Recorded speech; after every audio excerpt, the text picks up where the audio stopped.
Eu já te disse antes que o mundo é dinâmico, ele passa por diversas mudanças em vários instantes. Mudam-se pensamentos, mudam-se conceitos, mudam-se convenções da sociedade e essas mudanças interferem ou influenciam diretamente nas mudanças de diversos povos. E o candomblé não está longe e nem diferente disso. Ele também muda com o tempo. Ele precisa se adaptar a diversos fatores externos que influenciam, mesmo com suas bases sólidas, mudanças nos nossos comportamentos e às vezes até um pouco nas nossas tradições. E é sobre isso que eu venho falar com você no dia de hoje. É um ponto pacífico que o nosso candomblé é brasileiro e, sendo assim, ele atravessou décadas de repressão, saindo de um ponto em que era proibido até um outro ponto em que ele passou a ser protegido pela nossa Constituição de 1988, a Constituição Cidadã, que tornou o Brasil um Estado laico de direito. Se pararmos para pensar que durante muitos anos alguns dos direitos fundamentais da sociedade foram reprimidos, como a liberdade de expressão, e depois, num espaço muito curto de tempo, esses direitos foram restaurados pela Constituição Cidadã, talvez não seja tão difícil entender porque é tão fácil para o nosso povo cruzar uma linha tênue entre a liberdade e a libertinagem. Eu não sei se você consegue me entender, mas talvez para ilustrar, eu posso te lembrar da história do cachorro que sai latindo para o motoqueiro quando ele passa na rua. Toda vez o motoqueiro passa, o cachorro sai correndo e vai latindo atrás do motoqueiro. O motoqueiro passa, o cachorro sai correndo e vai latindo atrás do motoqueiro. Aí um dia o motoqueiro para e o cachorro faz o quê? Ele trava, ele não sabe o que ele tem que fazer, porque ele está condicionado a viver daquela forma. Ele não sabe o que vem depois. E assim também é a nossa sociedade, que foi privada de tanta coisa por tanto tempo que, quando a liberdade foi dada, algumas pessoas passaram a acreditar e fazer outras pessoas acreditarem também que deveríamos gozar dessa liberdade ao máximo no menor espaço de tempo. E as pessoas não tiveram tempo de pensar a respeito dessas liberdades, do que vinha com essas liberdades, de quais seriam as consequências dos seus atos libertários. E foi pensando sobre tudo isso que eu resolvi te propor essa reflexão sobre a liberdade e a libertinagem no candomblé. Eu sou Ogan Leandro e estou aqui para te trazer informação para que juntos possamos modificar essa realidade ao nosso redor, transformando aquilo que é preconceito em respeito. Se você ainda não está inscrito, inscreva-se no canal e ative o sininho para receber notificações quando o material é postado.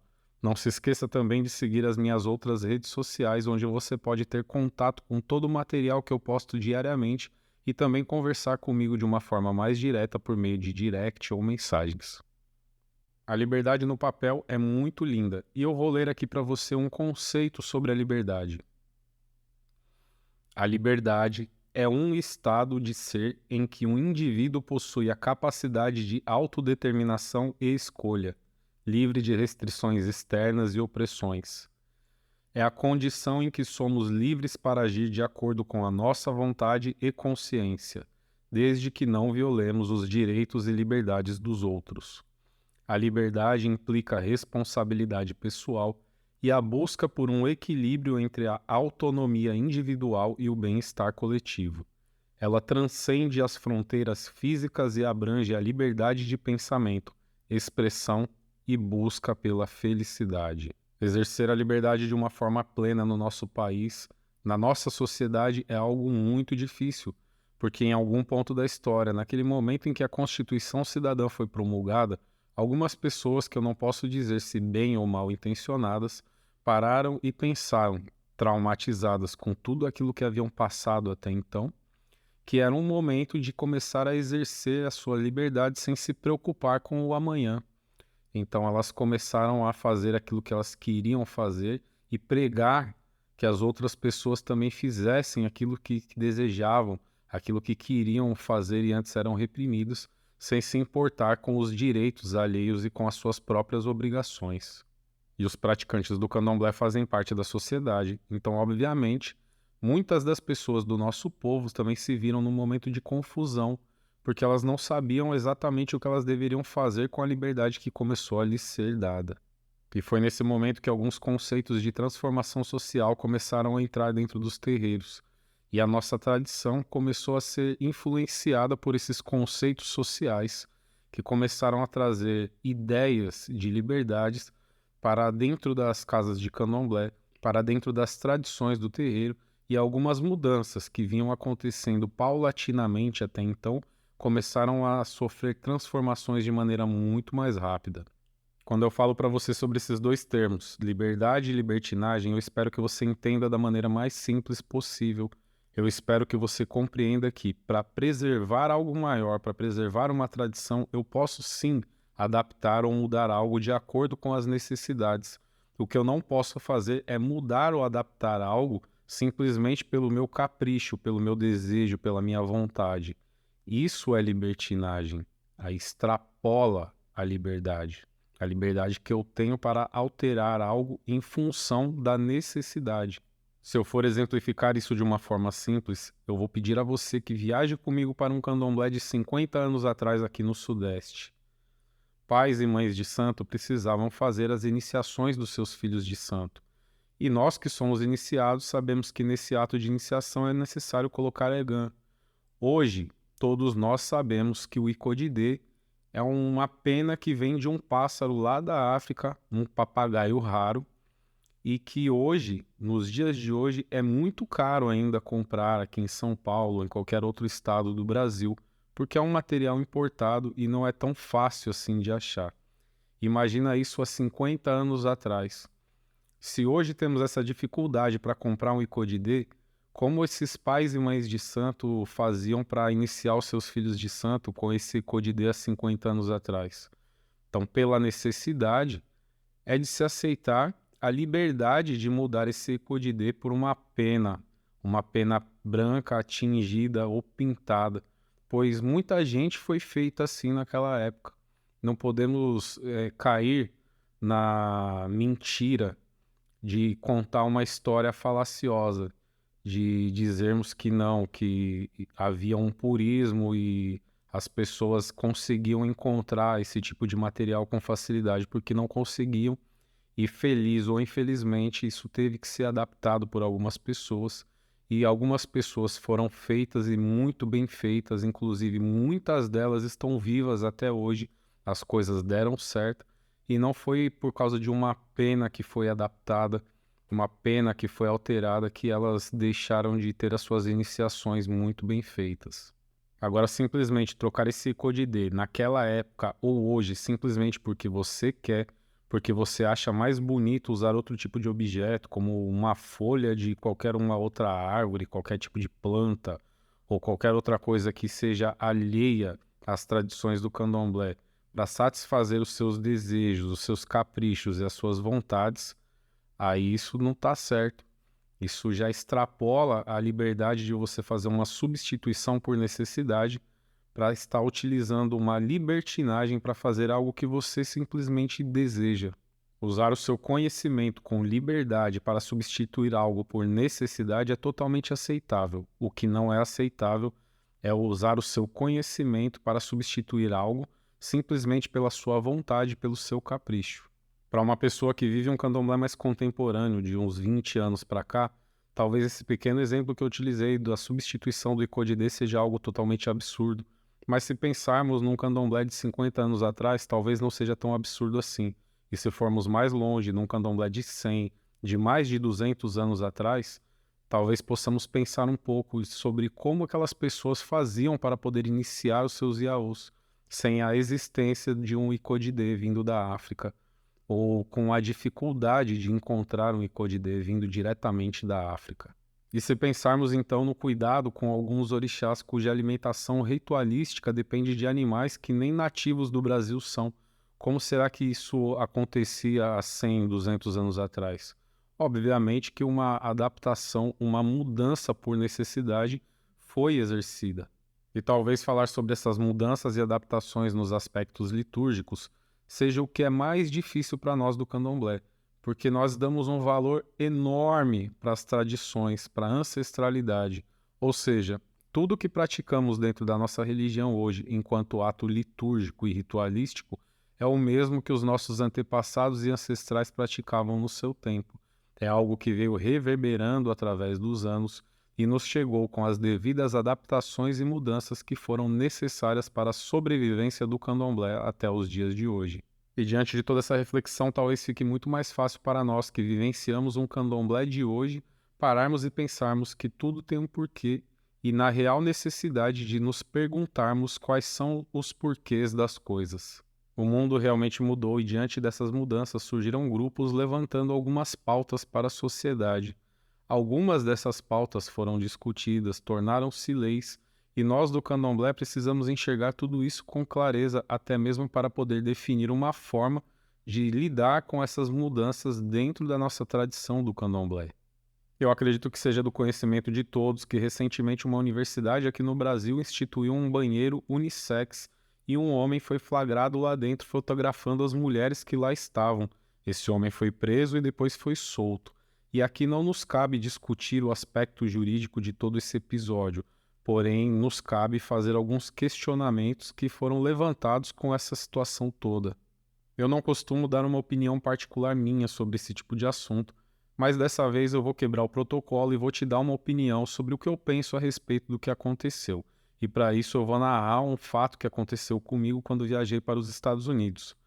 Eu fui conhecer o Empire State Building, fiz todo o passeio e quando eu estava saindo, quando eu estava terminando, encerrando o passeio pelo prédio, pelo edifício, eu precisei utilizar o banheiro. Eu entrei no banheiro do Empire State Building e no saguão do banheiro, né, onde ficam ali os box, né, os banheiros mesmo, que tem os vasos sanitários e são fechados por portas, naquele hall onde tem as pias, os lavatórios, né, havia um pai, um senhor de aparentemente ali uns 40 anos, com uma filha, uma menina que deveria ter uns 10 ou 11 anos.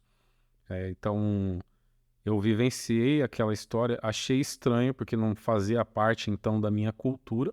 Fui, utilizei o banheiro normalmente, eles estavam muito bem ambientados ali, aparentemente era algo normal para a cultura deles.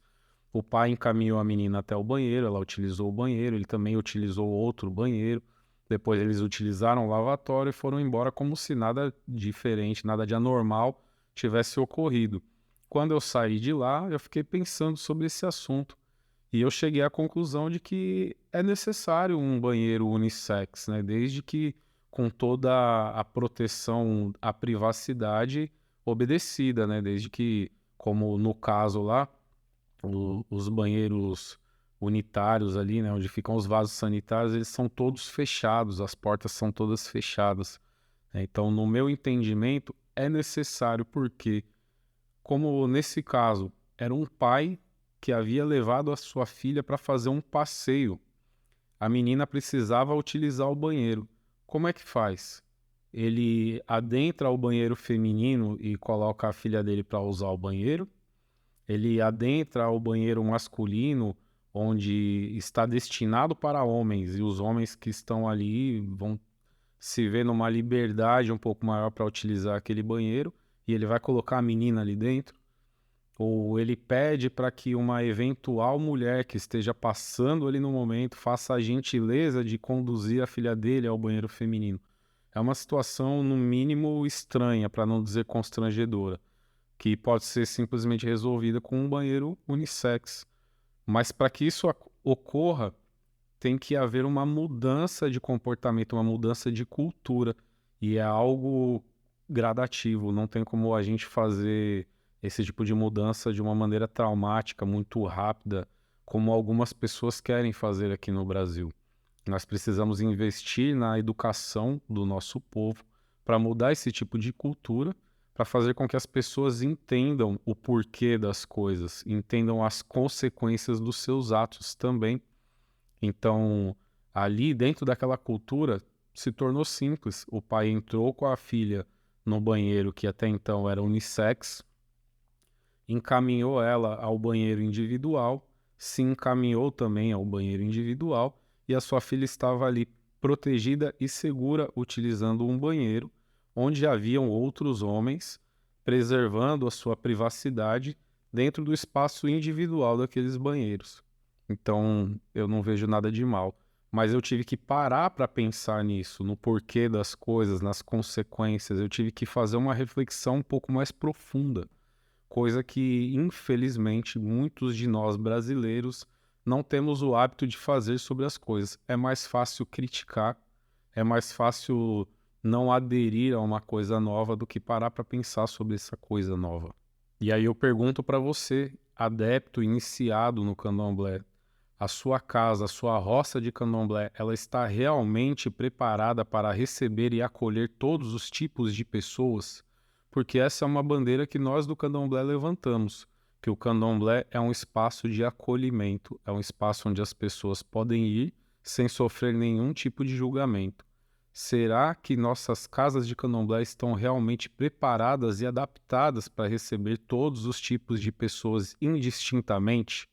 Eu não quero nem entrar na polêmica atual das discussões sobre gênero, mas talvez seja interessante nós levantarmos um questionamento a respeito das garantias individuais que são protegidas por lei. Uma roça de candomblé ou uma casa de candomblé, por mais que seja um espaço privado e não público, precisa obedecer à legislação vigente. E se a legislação determinar que aquele local, um local de reunião de público, precisa ter um banheiro unissex, por exemplo, por mais que o seu proprietário não goste, seja contra esse tipo de determinação, ele precisa cumpri-la, com penas de sofrer sanções administrativas. Não é difícil que uma casa de candomblé receba uma diversidade enorme de pessoas durante um festejo, uma comemoração, um ajodum, uma festa de candomblé. E nós, ogãs, precisamos estar na vanguarda dessas reflexões, desse entendimento, para que quando ocorrer situações que possam se transformar em situações polêmicas ou constrangedoras, nós estejamos preparados para lidar com isso e trazer bom senso, fazendo com que haja um entendimento, haja um contentamento para ambas as partes, sem que isso prejudique o bom andamento e a harmonia do que está acontecendo naquele local. E pensando nesse simples exemplo de um banheiro unissex, nós temos sim que levantar esse tipo de questionamento, para estarmos preparados para fazer a inclusão quando necessária, sem criar constrangimentos para o restante da comunidade. Eu já falei sobre o assunto em outros episódios e eu não vou me alongar sobre ele, mas basicamente para nós do candomblé a maconha é um interdito. Ela é uma perturbação do ori, sem falar no euó de alguns orixás. Eu também me abstenho de dar uma opinião pessoal sobre esse assunto, mas dessa vez talvez seja necessário que eu fale um pouquinho sobre o que eu penso. Basicamente, eu sempre fui radicalmente contra o uso de qualquer substância ilícita, principalmente pelas pessoas do candomblé. Mas algum tempo atrás eu assisti um documentário sobre o THC, o princípio ativo da maconha. Neste documentário eu pude ver a ação do THC em pessoas que sofriam com crises convulsivas. E realmente, por tudo aquilo que foi apresentado nesse documentário de forma científica, o THC ele traz inúmeros benefícios, não somente para pessoas que sofrem, né, padecem aí pelas crises convulsivas, mas também para algumas outras doenças, como o glaucoma. Então, na minha visão, na minha opinião pessoal, o uso do princípio ativo da maconha, o THC, de maneira medicinal, ele é aceitável. Por mais que ela seja um interdito para nós do candomblé, eu não posso ser ignorante de não reconhecer que ele, como medicamento, é imprescindível para muitas pessoas. Ele traz um conforto, né, talvez até uma cura, ou algo que se aproxime de uma cura para algumas pessoas que estão sofrendo muito por algumas doenças, por algumas comorbidades, digamos assim, que não tem outros medicamentos que façam o mesmo efeito. Então penso eu que o uso do THC, do princípio ativo da maconha, por um adepto do candomblé, por uma pessoa iniciada no candomblé, que sofre com esse tipo de comorbidade, é algo que é aceitável pelo orixá, porque o orixá, dentro da sua infinita compreensão, ele há de entender que aquilo está trazendo um benefício para o seu iniciado. Se observarmos essas duas situações, o banheiro unissex e a maconha, podemos perceber que existe uma liberdade para a aceitação de uma condicional, para uma mudança, uma adaptação necessária. O que passa disso é libertinagem. Eu posso muito bem aceitar um banheiro que abarque toda uma diversidade, um banheiro inclusivo, desde que ele seja utilizado para essa finalidade. O que passar daí torna-se libertinagem. Eu posso aceitar o THC, o princípio ativo da maconha, eu posso aceitar a maconha de forma medicinal.